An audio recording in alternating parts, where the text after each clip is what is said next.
আজকে আমি যেই বিষয়ে আলোচনা করব বিষয়টা হয়ে থাকলো ইসলাহে মুআশারার মধ্যে মহিলার কীরকম চরিত্র হইতে লাগে, কীরকম কিরদার হইতে লাগে, এই সম্পর্ক কিছু আলোচনা করব ইনশাআল্লাহ। কোনো মুআশারা, কোনো সমাজ, কোনো সোসাইটি অত সময় পর্যন্ত ইসলাম রাস্তার মধ্যে আসবে না, শুদ্ধ রাস্তার মধ্যে আসবে না, বা কোনো মুআশারা, কোনো সোসাইটি, কোনো সমাজ অত সময় পর্যন্ত ইসলাম মুমকিন না যত সময় পর্যন্ত পুরুষ এবং মহিলা উভয়ে ইসলামের কাজ না করবে। সুতরাং মহিলাকে মহিলার দায়রার মধ্যে থাকিয়া তাকে ইসলাহের নফসের কাজ করতে হবে, দাওয়াত ও তাবলীগের কাজ করতে হবে এবং ভালো কাজ করতে হবে। ওই রকমভাবে মহিলাকেও তার দায়রার মধ্যে থাকিয়া তাকে সব কিছু করতে লাগবে। কেননা আল্লাহ পাক পরওয়ারদিগার আলম বলতেছেন, والمؤمنون والمؤمنات بعضهم أولياء بعض। কেননা আল্লাহ পাক পরওয়ারদিগার আলম বলতেছেন, মুমিন মহিলা এবং মুমিন পুরুষ একে অপরের জন্য বন্ধু এবং দোস্ত এবং মদদগার। কিসের মধ্যে মদদগার? আল্লাহ তাআলা বলতেছেন, ইয়া'মুরুনা বিল মা'রুফ, নেক কাজ করার মধ্যে একে অপরের বন্ধু, ভালো কাজ করার মধ্যে মহিলা পুরুষের জন্য বন্ধু। ওয়ায়ানহাউনা আনিল মুনকার, আর অসৎ কাজ হইতে, খারাপ কাজ হইতে বিরত রাখার মধ্যে মহিলা তার পুরুষের জন্য বন্ধু।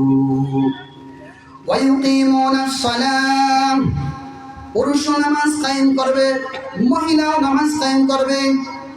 ওয়ায়ুতুনাজ যাকাত, মহিলাও নামাজ আদায় করবে, পুরুষও নামাজ আদায় করবে। ওয়ায়ুতিউনাল্লাহ, মহিলাও আল্লাহর আনুগত্য করবে, মহিলাও আল্লাহর অনুসরণ করবে এবং পুরুষও আল্লাহর আনুগত্য এবং অনুসরণ করবে। উলাইকা সায়ারহামুহুমুল্লাহ, এরা হয়ে থাকলো ওই সমস্ত লোক যাদের উপরে আল্লাহ পাক পরওয়ারদিগার আলমের রহমত নাজিল হয়ে থাকে। সুতরাং এই আয়াতের মধ্যে আল্লাহ তাআলা পুরুষ এবং মহিলার উপরে রহমত নাজিল করার ঘোষণা করলেন। সুতরাং মহিলাকে নেক এবং সালেহ বলতে লাগবে। শেখ সালেহ মোহাম্মদ হুসাইনিন রহমতুল্লাহ আলাইহি উনার কিতাবের মধ্যে লিখতেছেন, ইসলাহের দুই কিসিম, দুই প্রকার। একটা হলো ইসলাহে বাতিনি, একটা হলো ইসলাহে জাহিরি। ইসলাহে জাহিরির সম্পর্ক হলো বাজারের সঙ্গে, তার সম্পর্ক হলো মার্কেটের সঙ্গে, তার সম্পর্ক হলো মসজিদ কিংবা তো এরকম কোনো জায়গার সম্পর্কে। আর এইটার মধ্যে কাজ করবে মহিলারা, পুরুষেরা। আর ইসলাহের বাতিন হয়ে থাকলো তার সম্পর্ক ঘরের সঙ্গে, এর নিগরানি করবেন, এর দেখভালি করবেন মহিলা। সুতরাং আপনারা সবাই জানেন আল্লাহ তাআলা এবং ইসলাম মহিলাকে সম্মান দিয়েছে। আল্লাহ তাআলা এবং ইসলাম এবং নবীজি মহিলাকে সম্মান দিয়েছে। আল্লাহ রাসূল সাল্লাল্লাহু আলাইহি সাল্লামের আগে, জামানায় ইসলামের আগে, জামানায় জাহিলিয়তের মধ্যে মহিলার কোনো দাম ছিল না। মহিলা কন্যা হলে পরে তাকে দাফন করা হইতো। আল্লাহ পাক পরওয়ারদিগার আলম নবীর জরিয়ায় মহিলাকে সম্মান দিলেন, ইজ্জত দিলেন। আল্লাহ রাসূল সাল্লাল্লাহু আলাইহি সাল্লাম বলতেছেন, ইন্নাদ দুনিয়া কুল্লুহা মাতা, দুনিয়ার সমস্ত বস্তু থেকে তুমি ফায়দা উঠাও। দুনিয়ার সমস্ত বস্তু হইছে কিমতি, কিমতি খাজানা। ওয়া খায়রু মাতা'আদ দুনিয়া আল মারআতুস সালিহা, ও মহিলা এবং পুরুষ তোমরা জেনে রাখো, দুনিয়ার সব থেকে তিনটি বস্তু হয়ে থাকলো মহিলা। মহিলা পুরুষের জন্য সব থেকে তিনটি খাজানা হয়ে থাকলো মহিলা। অপরদিকে একদিকে আল্লাহ তাআলা এবং আল্লাহ রাসূল মহিলার ইজ্জত দিয়েছে, সম্মান দিয়েছে। আর অপর দিকের মধ্যে তার জিম্মেদারি দিয়েছে, তার বড় বড় জিম্মেদারি দিয়েছে। একদিকে সম্মান আর একদিকে জিম্মেদারি। আরেকদিকে আল্লাহ রাসূল সাল্লাল্লাহু আলাইহি সাল্লাম বলতেছেন, ও আমার উম্মত তোমরা শুনে রাখো, ফাত্তাকুদ দুনিয়া ওয়াত্তাকুন নিসা। তোমরা দুনিয়া হইতে বাঁচো এবং মহিলা হইতে বাঁচো। কেন কেন? আল্লাহ রাসূল সাল্লাল্লাহু আলাইহি সাল্লাম বলতেছেন, মা তারাকতু বাদিন ফিতনাতান আজাররা আলার রিজালি মিনান নিসা। কেননা ও আমার সাহাবারা, ও আমার উম্মতরা, তোমরা শোনো, আমি আমার পরে তোমাদের জন্য সব থেকে খতরনাক ফিতনা, সব থেকে ভয়ঙ্কর ফিতনা যদি ছেড়ে যায় থাকি, সেইটা থাকলো মহিলা পুরুষের জন্য। এই মহিলা পুরুষের জন্য কখন ফিতনা বনবে? যখন এই মহিলা বেহায়া বনবে, যখন এই মহিলা পর্দার কোনো কথা মানবে না, বেপর্দা হবে, সমাজের মধ্যে তার বেপর্দা আন করবে, তার এই সময়ের মধ্যে মহিলা পুরুষের জন্য ফিতনা বনিয়া যাইবে। মীর রহমতুল্লাহ আলাইহি তার শেরের মধ্যে বলতেছেন, हम हुए कि तुम हुए कि मीर हुए, हम हुए कि तुम हुए कि मीर हुए, सब उसके जुल्फों के असीर हुए। সুতরাং মহিলাকে নেক এবং মুত্তাকি হতে হবে, মহিলাকে নেক এবং মুত্তাকি হতে হবে। শেখ সালেহ হুসাইমিন রহমতুল্লাহ আলাইহি বলতেছেন, মহিলা কিরকম ভাবে নেক হবে, মহিলা কিরকম ভাবে নেক হবে, তার কোয়ালিটি কি? কারণ যদি মহিলা নেক হয়, সর্বপ্রথম কাম হয়ে থাকলো মহিলাকে নেক করতে হবে, তার মহিলার ইসলাম করতে হবে। যখন এই মহিলা নেক এবং তার ইসলাম করবে, ইসলাম করার সঙ্গে সঙ্গে তার যে পোলাপান হবে, তার যে বাল বাচ্চা হবে, তার যে আওলাদ হবে, এই সমস্ত আওলাদ নেক এবং সালেহ হবে।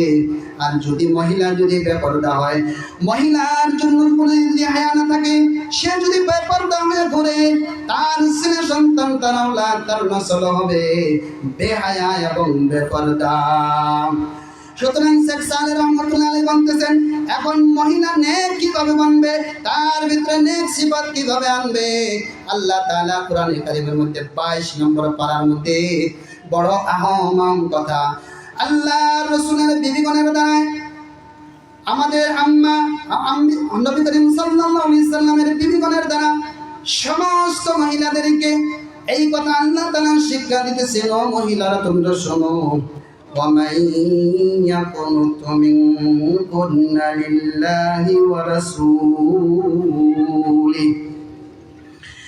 সুতরাং যদি মহিলা যদি আল্লাহর অনুসরণ করে, আল্লাহর অনুগত্য করে এবং রাসূলের অনুগত্য করে, রাসূলের অনুসরণ করে, আল্লাহর ফরমাবর্তিনী, আল্লাহ যে সমস্ত হুকুম দিয়েছে ওই হুকুমগুলোর কথা মানে এবং যেগুলোর নিষেধ করেছে সেগুলোর মধ্যে তারা নিষেধ থাকে, এবং আল্লাহ রাসূলের সুন্নতের উপরে আমল করে নিজের জিন্দেগিকে আল্লাহ রাসূল সাল্লাল্লাহু আলাইহি সাল্লামের সুন্নত অনুযায়ী যাপন করে এবং তার ছেলে মেয়েকে, তার ছেলে সন্তানকে ওই সুন্নত অনুযায়ী আমল করার জন্য আদেশ করে।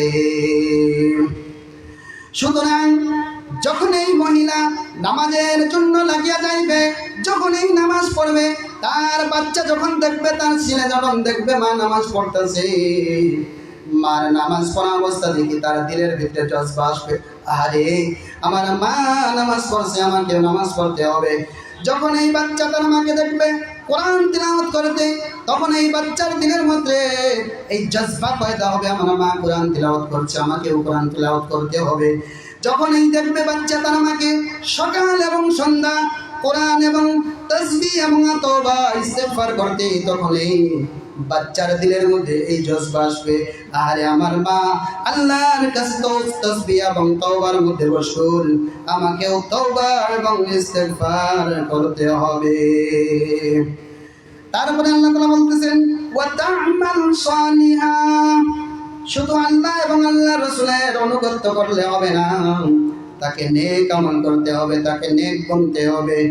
নুতিহা আজরাহা মাররাতাইন, আমি তাদেরকে ডাবল সব দিব, ডাবল আজর দিবে। ওয়া আ'তাদনা লাহা রিজকান কারীমা, আর সব তাকে দামি বস্তু আমি যেটা দিব, তাকে আমি পাক পবিত্র রিজিকের ব্যবস্থা করে দিবে।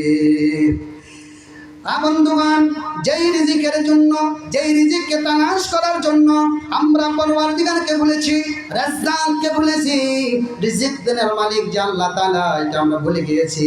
যার জন্য আমরা হালালের কোনো তমিজ করি না, হারামের কোনো তমিজ করি না। আল্লামা ইকবাল রহমতুল্লাহ আলাইহি বলতেছেন, आई ताहिर लाहोती उस रिज़्क़ से मौत अच्छी जिस रिज़्क़ से आती हो परवाज़ में कुताही। আল্লামা ইকবাল রহমতুল্লাহ আলাইহি শেরের মাধ্যমে কত সুন্দর করে বলতেছেন, আমার ওই রিজিকের কোনো দরকার নাই যে রিজিককে তালাশ করতে গিয়া রব্বুল আলামিনকে বলতে হয়, রাজ্জাককে বলতে হয় যে রিজিক দেওয়ালা মালিক আল্লাহ, এই রিজিককে রাজ্জাককে বলতে হয়। এইরকম রুজিরা, এইরকম রিজিক তালাশ করার আমার কোনো দরকার নাই। সুতরাং বন্ধুগণ, আমরা এই রিজিকের জন্য আমরা হালাল মনে করি না, হারাম মনে করি না, ছুটিয়ে পড়েছি, লোনের মধ্যে ছুটিয়ে পড়েছি, নেটওয়ার্ক মার্কেটিং এর মধ্যে শুরু করেছি এবং সুদ দেওয়ার মধ্যে ছুড়ে পড়েছি। ভালো করে মনে রাখবেন, যেরকম মানুষের মউত আসা, মৃত্যু আসা যেরকম অনিবার্য, ওই রকম প্রত্যেকটা মানুষের জন্য এবং পুরা মখলুকাতের মতো যারা খাদ্য পান করে, যারা আহার পান করে, সমস্ত মানুষের জন্য আল্লাহ তাআলা রিজিকের দায়িত্ব নিয়েছে। আল্লাহ পাক পরওয়ারদিগার আলম বলতেছেন, এই দুনিয়ার মধ্যে যদি যদি যদি অস্বীকার করেনেওয়ালা অর্থাৎ বেঈমানের যদি এই দুনিয়াতে আমি মাছির দানার পরিমাণ যদি দুনিয়ার যদি কিমত হইতো, আমি যারা আমাকে অস্বীকার করছে তারকে আমি একলা লোকমাও দিতাম না। সুতরাং এই দুনিয়ার কোনো মূল্য নাই আল্লাহর কাছে, এই দুনিয়ার কোনো মূল্য নাই। আমাদেরকে এই দুনিয়া থেকে যেতে হবে। সব থেকে আমাদের সালের জন্য সব থেকে গুরুত্বপূর্ণ যেটা, এটা থাকলো রিজকে হালাল। আরে এই রিজকে হালাল তালাশ করতে গিয়ে আমার আখিরাত আমি বরবাদ করে দিলাম। আমি হারাম কামাই করে আমার ছেলে সন্তানের জন্য রেখে চলে যাব, আর কবরের মধ্যে যখন আমাকে আযাব দিবে, আর আপনার ছেলে এবং মেয়ে দুনিয়ার মধ্যে শান্তি এবং উপভোগ করবে, আর আপনি ওই কবরের মধ্যে ফেরেশতার আযাব, জাহান্নামের আযাব চাকতে থাকবেন। তারপরে আল্লাহ তাআলা বলতেছেন, ইয়া নিসাআন নাবিয়্যি লাস্তুন্না কাআহাদিম মিনান নিসা, ও নবীর বিবিগণ তোমরা শুনে রাখো, তোমরা কোনো সাধারণ মহিলা না, তোমরা বড় সৌভাগ্য। আল্লাহ তাআলা তোমাকে নবীর বিবি হিসেবে নির্বাচিত করেছে। তোমরা ভালো করে শুনে রাখো, ইনি তাকাইতুন্না, যদি তোমরা যদি তাকওয়া ইখতিয়ার করো, পরহেজগারি ইখতিয়ার করো। তাকওয়া কাকে বলে? তাকওয়া বলা হইতেছে প্রত্যেকটা ছোট এবং বড় গুনাহকে ছেড়ে দেওয়ার নাম মায়া তাকওয়া। সুতরাং আল্লাহর নবীর বিবিগণকে আল্লাহ তাআলা বলতেছেন, ও নবীর বিবিগণ তোমরা শুনে রাখো, তোমরা যদি তাকওয়া ইখতিয়ার করো, ফালা তাখযা'না বিল কওল। আজকে মোবাইল আজকে বাহির হয়েছে 1400 বছর আগে আমার আল্লাহ তাআলা কোরআনে কারীমের মধ্যে মোবাইলের কথা বলে দিলেন। ও মহিলাগণ, ও আমার বান্দীগণ তোমরা শুনে রাখো, তুমি যদি কোনো ভিন পুরুষের সঙ্গে তুমি যদি কথা বলো, অন্য পুরুষের সামনে যদি তুমি কথা বলো, তুমি ভালো করে খেয়াল রাখবা, তুমি মিষ্টি মিষ্টি কথা বলিও না। হঠাৎ করে তোমার মোবাইলে ফোন আসতে পারে, অন্য পুরুষের তোমার মোবাইলে ফোন আসতে পারে, এই সময় তুমি মোবাইলটা হাতে নিয়ে তুমি মিষ্টি মিষ্টি কথা বলিও না। তোমার কথার মধ্যে কড়ুয়াপন ইখতিয়ার করতে হবে। কারণ কি? কারণ যদি আমি ওই মোবাইলের মধ্যে যদি মিষ্টি মিষ্টি যদি কথা বলি, তখন ওই পুরুষের দিকে তোমার জন্য তার দিমাগের মধ্যে গান্দা এবং খারাপ খারাপ সোচ তাদের ভিতরে আসিয়া যাইবে। তার দিমাগের মধ্যে সারাটা দিন এইটা ধারণা নিবে, আমি কিরকম ভাবে এই মহিলাকে আমি আকর্ষিত করতে পারি, এই মহিলার প্রেমের মধ্যে আমি কিভাবে পড়তে পারি, এইরকম ভাবে তার ধারণা থাকবে। ও মহিলা, তুমি অন্য পুরুষের সঙ্গে যখন কথা বলবে, তুমি মিষ্টি মিষ্টি কথা বলিও না। তুমি কি করবা? কারণ হয়ে থাকলো ফায়াতমা আল্লাযী ফী কলবিহি মারাদ, কারণ হয়ে থাকলো তোমার সামনে যে লোকটা বসে আছে, তুমি যার সঙ্গে কথা বলতেছো, সে হয়ে থাকলো তোমার জন্য বেমার। সে তোমার দেওয়ানা হয়ে যাবে। এই জন্য মিষ্টি কথা বলা যাবে না। ওয়া কুলনা কাওলাম মারুফা। হ্যাঁ, ফোন এসেছে, জরুরতের জন্য কেউ ডাকছে, আর আপনাকে জবাব দিতে হইতেছে, তুমি শরীয়তের দায়রার মধ্যে থাকিয়া তাকে গালাগালি না দিয়া তাকে তার প্রশ্নের উত্তর তুমি দিয়া দেও। তারপরে আল্লাহ তাআলা বলতেছেন, ওয়াকারনা ফি বুয়ুতিকুন্না ওয়ালা তাবাররাজনা তাবাররুজাল জাহিলিয়াতিল উলা। ও আমার বান্দিগণ, আল্লাহ তাআলা নবীর বিবিগণকে বলতেছেন, ও নবীর বিবিগণ, এবং গোটা জগতের মহিলাদেরকে আল্লাহ তাআলা সম্বোধন করে বলতেছেন, ও মহিলা, তোমরা শোনো, তোমরা ভালো করে কান দিয়া শোনো। ওয়াকারনা ফি বুয়ুতিকুন্না, তোমাদেরকে ঘরের মধ্যে থাকতে হবে। ঘর থাকবে না কারণে তুমি বাইরে হইতে পারবে না। ঘর থেকে তুমি জরুরত মনে করিয়া তুমি ঘর থেকে বাইরে হইতে পারবে। সুতরাং তার দায়রা আছে, শরীয়তের দায়রার মধ্যে থাকিয়া তোমাকে ঘর থেকে বাইরে হইতে হবে। সুতরাং আল্লাহ তাআলা বলতেছেন, ওয়ালা তাবাররাজনা তাবাররুজাল জাহিলিয়াতিল উলা। ও মহিলা, তোমাকে জরুরত কারণে তোমাকে ঘর থেকে বাহির হইতে হবে। তুমি শুনে রাখো কিরকম ভাবে বাহির হবে। তোমার জরুরত পড়েছে, তোমাকে ঘর থেকে বাহির হওয়া লাগতেছে।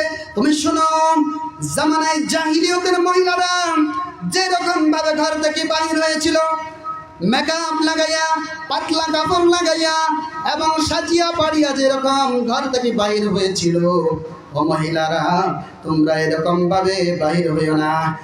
আল্লাহ তাআলা আল্লাহ রাসূল সাল্লাল্লাহু আলাইহি সাল্লামকে অপর জায়গার মধ্যে বলতেছেন, ইয়া আইয়ুহান নবী, এ নবী, কুল্লি আজওয়াজিক, তুমি তোমার বিবিগণকে বলে দাও, ওয়া বানাতিক, এবং তোমার মেয়েদেরকে বলে দাও, ওয়া নিসাইল মুমিনিন, এবং গোটা সমস্ত দুনিয়ার মধ্যে দুনিয়ার মহিলাদেরকে বলিয়া দাও, ইউদনিনা আলাইহিন্না মিন জালাবিবিহিন, তারা জানি তাদের মাথার মধ্যে যে ওড়না ব্যবহার করে। এই আয়াত নাযিল হওয়ার পরে হযরত ইবনে আব্বাস রাদিয়াল্লাহু তাআলা আনহু বলতেছেন, আমার আল্লাহু নিসাআল মুমিনিন, আমার আল্লাহ তাআলা সমস্ত মহিলাদেরকে হুকুম দিতেছেন, ইদা খারাজতুম ফি হাজা, যখন মহিলা ঘর থেকে কোনো জরুরতের জন্য কোনো কারণবশত ঘর থেকে বাহির হবে, আইয়াতিনা উজুহাহুন্না মিন ফাওকি রুউসিহিন, তারা জানি তাদের মাথার উপরে ওড়নাটা রাখে, ওড়না ব্যবহার করে। এই আয়াতের মধ্যে মহিলাদেরকে পর্দার হুকুম দিতেছে। পর্দা কিভাবে করতে হবে, তাদেরকে ঘর থেকে কিভাবে বাহির হতে হবে, আমার আল্লাহ তাআলা কোরআনের মধ্যে এই কথা 1400 বছর আগে বয়ান করে দিতেছেন। আর আফসোসের বিষয়, আজকে আমাদের মা এবং বোনেরা কিরকম ভাবে মার্কেটিং করতেছেন, কিরকম ভাবে ঘোরাফেরা করতেছেন। ও মানব জাতি, তোমরা শুনে রাখো, পুরুষ তোমরা শুনে রাখো, আল্লাহ রাসূল সাল্লাল্লাহু আলাইহি সাল্লাম বলতেছেন, ইদা আনতা আনসারাতিল মারআতু ফাহিয়া কাযা ফাহিয়া কাযা। আল্লাহ রাসূল সাল্লাল্লাহু আলাইহি সাল্লাম বলতেছেন, জনে মহিলা ঘর থেকে সাজিয়া পাড়িয়া, মেকআপ লাগাইয়া, ক্রিম লাগাইয়া এবং পাতলা কাপড় ব্যবহার করে ঘর থেকে বাইরে হইল, আল্লাহ রাসূল সাল্লাল্লাহু আলাইহি ওয়াসাল্লাম বলতেছেন, ফাহিয়া কাযা, সেটা এমন। সাহাবায়ে কেরাম জিজ্ঞাসা করলেন, ইয়া রাসূলুল্লাহ, কেমন এটা কেমন? আল্লাহ রাসূল সাল্লাল্লাহু আলাইহি সাল্লাম বলতেছেন, এই মহিলা এতগুলো জাহান্নামী। সুতরাং হযরত আলী এবং ফাতিমা রাদিয়াল্লাহু তাআলা আনহা একদিন আল্লাহ রাসূল সাল্লাল্লাহু আলাইহি সাল্লামের সঙ্গে মোলাকাত করার জন্য বাহির হইলেন। যা দেখছেন দুজাহানের বাদশা আল্লাহ রাসূল সাল্লাল্লাহু আলাইহি সাল্লাম খুব কান্দাকাটি করতেছেন, খুব কাঁদিতেছেন। হযরত ফাতিমা হযরত আলী জিজ্ঞাসা করলেন, ইয়া রাসূলুল্লাহ, মা ইউবকিকা, কোন বস্তু আপনাকে কাঁদাইতেছে, আপনি কেন কাঁদছেন? আল্লাহ রাসূল সাল্লাল্লাহু আলাইহি সাল্লাম বলছেন, ও আমার আদরের কলিজার টুকরা ফাতিমা, তুমি শুনে রাখো, যখন আমি মিরাজের মধ্যে গেলাম তখন কিছু সংখ্যক মহিলাকে আমি দেখলাম, তাদেরকে জাহান্নামের মধ্যে আযাব দেওয়া হইতেছে। হযরতে ফাতিমা রাদিয়াল্লাহু তাআলা আনহা জিজ্ঞাসা করলেন, ইয়া রাসূলুল্লাহ, কিরকম মহিলা, তাদেরকে কিরকম শাস্তি দেওয়া হইতেছে?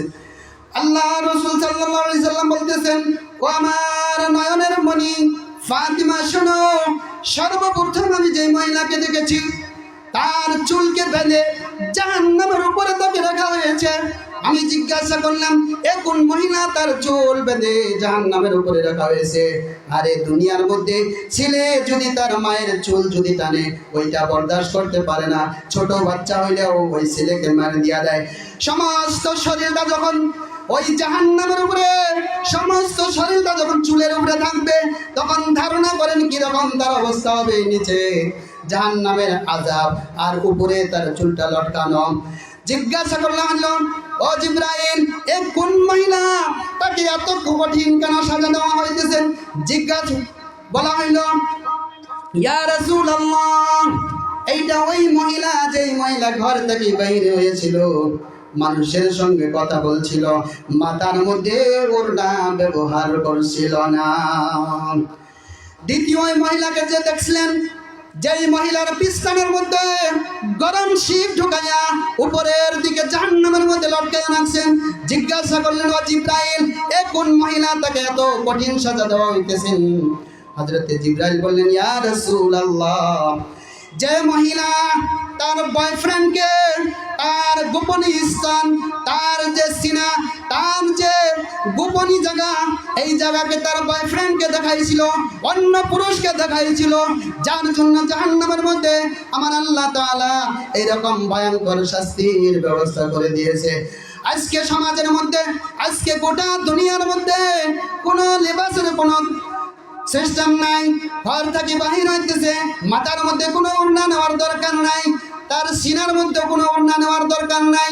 তার বয়ফ্রেন্ডের সঙ্গে কলেজের মধ্যে থাকিয়া, পার্কের মধ্যে এবং বিভিন্ন জায়গার মধ্যে ঘোরাফেরা করতেছেন। ও পুরুষ, ও আমার মেয়ের বাপ এবং মেয়ের দাদা এবং মেয়ের নানা, ভালো করে শুনে রাখুন, এইরকম ভয়ঙ্কর শাস্তি পাবেন। এই শাস্তি শুধু এই মেয়ে পাবে না, এই মহিলা পাবে না, সুতরাং আপনাকে গার্জিয়ান হিসেবে তাকে এই সাজা দিবে। এই কঠিন কিয়ামতের সাজা কিরকম ভাবে বরদাস্ত করবেন? 3 নম্বর যেই মহিলাকে দেখা হইল, ওই মহিলার জিব্রার মধ্যে গরম শিখ রাখে লাগাইয়া তাকে উপরের দিকে লটকাইয়া রাখছেন।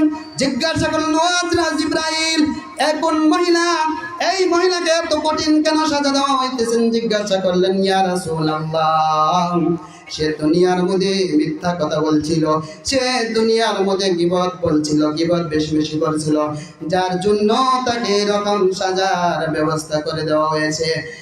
4 নম্বর যে মহিলাকে দেখলেন, তার 2টা হাত মাথার উপরে বাঁধা এবং তার 2টা পা জাহান্নামের উপরে মাথার উপরে বাঁধা।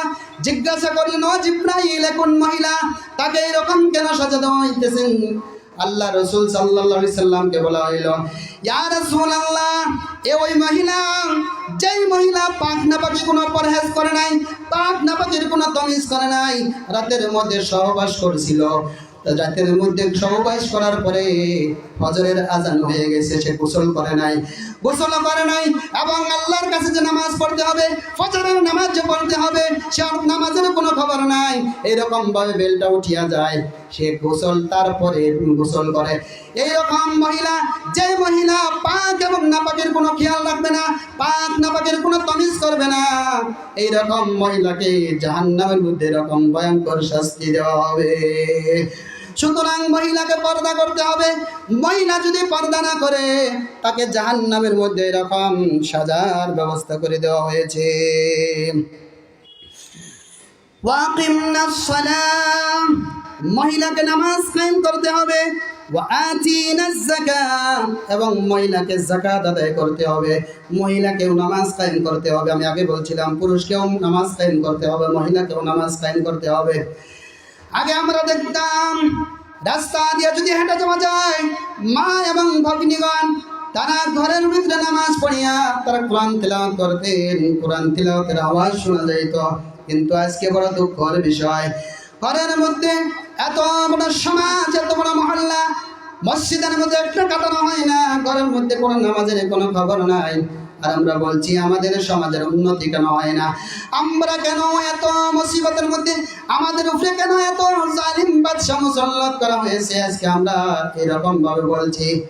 ভালো করে শুনে দেন, আমালুকুম আমালুকুম, যেরকম তোমার আমল হবে, তুমি যেরকম আমল করবে, ওই রকম বাদশা তোমার উপরে মুসাল্লাত করে দেওয়া হবে। তোমার আমল যদি খারাপ হয়ে থাকে, আল্লাহ তাআলা তোমাদের উপরে জালিম বাদশা মুসাল্লাত করিয়া দিবে।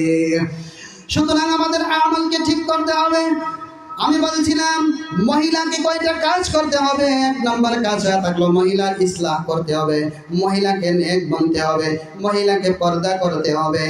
আর সব থেকে গুরুত্বপূর্ণ হয়ে থাকলো মহিলা তার ছেলেকে এবং মেয়েকে তরবিয়ত দিবে, তার শিক্ষা দিবে, তাকে কিরকম ভাবে তরবিয়ত দিবে। কারণ হয়ে থাকলো বাচ্চার কোলটা হয়ে থাকলো মার জন্য একটা সবাই মক্তব, বাচ্চার কোলটা হয়ে থাকলো একটা সাদা কাগজ, যে কাগজের মধ্যে সে প্রত্যেকটা কপি করবে, প্রত্যেকটা বস্তু কপি করবে। সুতরাং এই বাচ্চার সামনে আপনি আপনার স্ত্রীর সঙ্গে ঝগড়া করতে পারবেন না, এই বাচ্চার সামনে আপনি সেক্সুয়াল কোনো কাম করতে পারবে না, মেলামেশা কোনো কিছু কাম করতে পারবে না।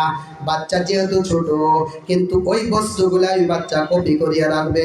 সুতরাং এই বাচ্চার সামনে আপনাকে ভালো ভালো কাজ করতে হবে। বাচ্চার সামনে আপনি গরিব মানুষকে আপনি সদকা করেন, খায়রাত করেন, গরিব মানুষের সহায় করেন এবং ভালো ভালো কাজ করেন। বাচ্চার সামনে আপনি নামাজ পড়েন, বাচ্চার সামনে আপনি রোজা রাখেন, সদকা করেন, এইরকম ভালো ভালো কাজ করিয়া দেখেন। এইরকম বাচ্চাটা ওই সমস্ত বস্তুগুলা কপি করিয়া নিবে। কারণ আমি আগে বলছিলাম মার কোলটা হয়ে থাকলো বাচ্চার জন্য একটা মক্তব, বাচ্চার জন্য একটা মাদ্রাসা। ওই মা যে শিক্ষাটা দিবে, যে তরবিয়তটা দিবে, ওই বাচ্চা ওই রকম বনবে। যদি তরবিয়ত যদি ভালো না দিয়ে থাকি, আমি যদি সঠিক তরবিয়ত যদি দিতে না পারি, আমি ঘরের মধ্যে ঘুমাইতে পারবো না, আমি বিছানা থাকতে পারবো না, আমি রাস্তায় রাস্তায় ঘুরবো, মানুষের বাড়ি বাড়ি ঘুরবো। কারণ বাড়ির মধ্যে কোনো শান্তি নাই। কেন শান্তি নাই? আমি আমার ছেলে মেয়েকে ভালো শিক্ষা দিছিলাম না, ভালো আদব শিক্ষা দিছিলাম না, যার জন্য সে আজকে মদ খাওয়া বনে গিয়েছে, ড্রাগস খাওয়া বনে গিয়েছে, যত খবিসি কাম আছে, জিনাখোর বনে গিয়েছে, যার জন্য ঘরের মধ্যে কোনো শান্তি নাই। সুতরাং বাচ্চাকে আমাদেরকে সঠিক শিক্ষা দিতে হবে, সঠিক তরবিয়ত করতে হবে। হযরত ইসমাঈল আলাইহিস সালাতু ওয়াস সালাম যে হযরতে হাজিরা যেরকম শিক্ষা দিয়েছে, এই শিক্ষা পেয়ে হযরতে ইসমাঈলকে যখন হযরত ইব্রাহিম জবান করার জন্য নিয়ে গেলেন, তখন নিয়ে যাওয়ার পরে বলছেন, ও আমার ছেলে, আল্লাহর হুকুম হয়েছে তোমাকে জবান করতে হবে, পরওয়ারদিগার আলমের হুকুম হয়েছে তোমাকে জবান করতে হবে। তুমি কি বলছো? ছেলে বলছেন, ইয়া আবাতি ফাআল মা তুমার সাতাজিদুনি ইনশাআল্লাহু মিনাস সাবিরিন। ও আব্বা জান, পরওয়ারদিগার আলমের যে হুকুম হয়েছে, তুমি ওই হুকুমকে পালন করতে 1 সেকেন্ড তুমি দ্বিধাবোধ করবে না। তুমি আল্লাহর হুকুম তুমি পালন করো, চোখটা বন্ধ করি তুমি আল্লাহর হুকুম পালন করো। সুতরাং হযরত ইসমাঈলকে জবান করা হয়, যার মধ্যে হযরত ইসমাঈল আলাইহিস সালাম 1 সেকেন্ডের জন্য, 1 মুহূর্তের জন্য চিন্তা করলেন না, আরে আমি তো ছোট বাচ্চা, আমাকে যদি জবান করে আমার অবস্থাটা কিরকম হবে? আল্লামা ইকবাল রহমতুল্লাহ আলাইহি বলতেছেন,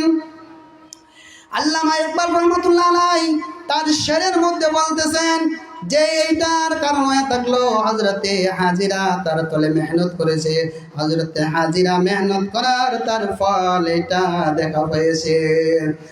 সুতরাং আমি কয়েকটা ঘটনা বলবো, যে মা যদি যে তরবিয়ত দেয়, বাচ্চাকে যে শিক্ষাটা দেয়, যে আদব এবং খাসলত শিক্ষা দিবে, বাচ্চা ওই রকম বনবে। কিতাবের মধ্যে আল্লামা ইয়াসির জাজিরি রহমাতুল্লাহ আলাইহি একটা ঘটনা লিখতেছেন। হযরতে খানসা রাদিয়াল্লাহু তাআলা আনহা, ওনার স্বামী গজওয়ার মধ্যে জিহাদের ময়দানের মধ্যে শহীদ হয়ে যায়।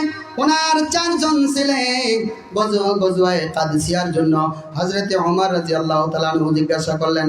হযরতে ওমর রাদিয়াল্লাহু তাআলা বললেন, যার ঘরের মধ্যে যা কিছু আছে জঙ্গে কাদসিয়ার জন্য তোমরা সমস্ত কিছু হাজির করে দাও, এবং কি যার ঘরের মধ্যে নজওয়ান যুবক আছে তাদেরকেও জিহাদের জন্য যুদ্ধের জন্য তোমরা পাঠাইয়া দেও। শুনেন, ভালো করে শুনেন, মার তরবিয়ত বাচ্চার উপরে কিরকম। হযরতে খানসা তরবিয়ত দিতেছেন, ও আমার ছেলে তোমরা এদিকে আসো, তোমরা আমার কথা কান পাতিয়া শোনো, কান পাতিয়া শোনো। হযরতে ওমর হুকুম দিয়েছে, হযরত আমিরুল মুমিনিনের আদেশ, জিহাদের জন্য তোমাকে তৈয়ারি করতে হবে।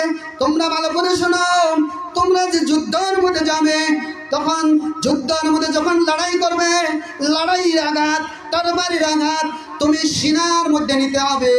তোমার লড়াই তরবারির আঘাত তুমি কোমরের মধ্যে নিতে পারবে না, হাঁটুর নিচে নিতে পারবে না, তোমার সিনার মধ্যে নিতে লাগবে। কারণ কি? কারণ হয়ে থাকলো, যদি তুমি সিনার মধ্যে যদি তরবারি আঘাত নেও, আমি খানসা, আমি তোমার মা জানতে পারবো তুমি লড়াই করছিলা, তুমি যুদ্ধ করছিলা। আর যদি তুমি ওই তরবারির আঘাত এবং যুদ্ধের আঘাত যদি কোমরের নিচে নাও, তার মানে আমি খানসা জানতে পারবো, আমি তোমার মা জানতে পারবো যে তুমি যুদ্ধ হইতে ভাগতে চাইছিলা। সুতরাং 4টা ছেলে জঙ্গে কাদসিয়ার জন্য রওনা হয়ে যায়, এবং যুদ্ধ করতে করতে 4টা ছেলে শহীদ হয়ে যায়। শহীদ হওয়ার পরে হযরত ওমর রাদিয়াল্লাহু তাআলা গমগীন, চিন্তিত। আরে এই মহিলার 4 জন ছেলে ছিল, এই মহিলার সাহারা ছিল। এই মহিলাকে এই 4 জন ছেলে তার খাওয়ার উপর ব্যবস্থা করেছিল। এখন তো 4 জনেই শহীদ হয়ে গেল, আমি এই মহিলাকে কিভাবে বলবো? সুতরাং হযরত ওমর রাদিয়াল্লাহু তাআলা তার কাসিদকে পাঠাইয়া দিলেন। কাসিদ যায় আওয়াজ দিয়েছেন, আওয়াজ দেওয়ার পরে দরওয়াজা খুললেন। বলেন, কে? বলছেন, আমি আপনার কাসিদ, হযরত ওমর রাদিয়াল্লাহু তাআলার কাসিদ। বলে, কেন এসেছো? বলে, আমি এসেছি আপনাকে একটা বড় আফসোসের ঘটনা, আফসোসের খবর দিতে। বলে, কি খবর? বলে, খবরটা হয়ে গেল আপনার 4টা সন্তান, আপনার 4টা ছেলে এই জঙ্গে কাদসিয়ার মধ্যে শহীদ হয়ে গিয়েছে।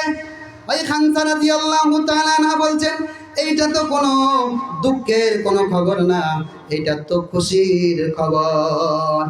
তখন এই সঙ্গে সঙ্গে মহিলা জায়নামাজ লাগাইয়া আল্লাহ তাআলার সিজদার মধ্যে পড়ে গিয়েছেন। ইয়া আল্লাহ, আয় পরওয়ারদিগার আলম, তুমি আমার স্বামীকেও যুদ্ধের জন্য কবুল করেছো, তুমি আমার 4টা ছেলেকে যুদ্ধের জন্য তুমি কবুল করে নিয়েছো। আল্লাহ তোমার লাখ লাখ শুকরিয়া। কাল কিয়ামতের দিন আমি এদের হাত ধরে ধরে জান্নাতে যাইতে পারবো। সুবহানাল্লাহ। সুতরাং আমি বলছিলাম যে মা তরবিয়ত দিয়েছিল, ও ছেলে তোমাকে তরবারির আঘাত উপরে নিতে হবে। মার কথা অমান্য করে নাই, মার কথা মানতে গিয়া যুদ্ধের মধ্যে শহীদ হয়ে যায়, এবং দুনিয়ার মধ্যে থাকি তার জান্নাতের সার্টিফিকেট পাওয়া যায়। সুতরাং তার তলে মায়ের মেহনত ছিল।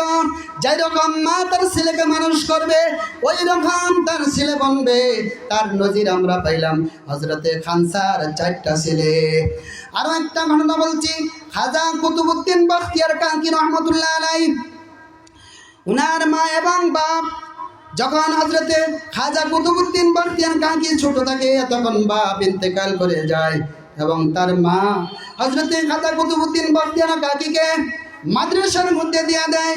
মাদ্রাসার মধ্যে দিয়ে তাকে তরবিয়ত করতেছেন। যখন এই বাচ্চা মাদ্রাসার মধ্যে যায়, খাজা যখন এই মাদ্রাসার থেকে আসে, আসার পরে মাকে বলে, মা আমাকে বড় ক্ষুধা পেয়েছে, আমাকে খাদ্য দেও, আমাকে খানার ব্যবস্থা করে দাও। মা বলেছিলে, এই গোটা জগতের মধ্যে যত মখলুকাত আছে এবং যত মানুষ আছে, সমস্ত মানুষকে এবং সমস্ত মখলুকাতকে, হাতিকে, ঘোড়াকেও এবং বড় বড় জানোয়ারকেও, পাহাড়ের মধ্যে, জঙ্গলের মধ্যে এবং নদীর নিচে যত মখলুকাত আছে, সমস্ত মখলুকাতকে আমার আল্লাহ তাআলা রুজি দিয়ে দেয়। ও খাজা, তুমি নামাজ পড়ে আল্লাহর কাছে চাও। এদিকে খাজার মা রুটি বানাইয়া ভরপে টিফিনের মধ্যে রাখিয়া আলমারির মধ্যে রাখিয়া দে। তারপরে বলেন, ছিলেন যখন তুমি নামাজ পড়েছ, যখনই তুমি আল্লাহর কাছে চেয়েছো, আমার আল্লাহ তোমাকে ঘুরাইবে না। তুমি তালাশ করো, নিশ্চয় আমার আল্লাহ তোমাকে রুজি দিয়েছে। তখন এই খাজা আলমারির মধ্যে যা দেখে টিফিনের মধ্যে গরম গরম রুটি, এইরকম তরবিয়ত তার চলতে আসে। সুতরাং কিছুদিন পরে ওই মহিলার পুরুষের মধ্যে একজন লোকের ইন্তেকাল হয়, আর খাজার মা ওইদিকে চলিয়া যায়। আর এইদিকে এই টিফিনের মধ্যে রুটি বানানি যে প্ল্যানটা, এই প্ল্যানটা ভুলিয়া যায়। সুতরাং রাস্তার মধ্যে হঠাৎ করে মনে পড়ে গেল, ইয়া আল্লাহ, আমি তোমাকে রাজি এবং খুশি করার জন্য, আমি আমার ছেলেকে দ্বীনদারি বানানোর জন্য, হক্কানি আলিম বানানোর জন্য যে তরবিয়ত আমি দিয়েছিলাম, যে আমি প্ল্যান নিয়েছিলাম, আজকে আমি ওই প্ল্যানটা বানাইতে পারি নাই। আমার ছেলের দিলের মধ্যে আমার তরফ থেকে তুমি ধোঁকা দিয়ে দিও।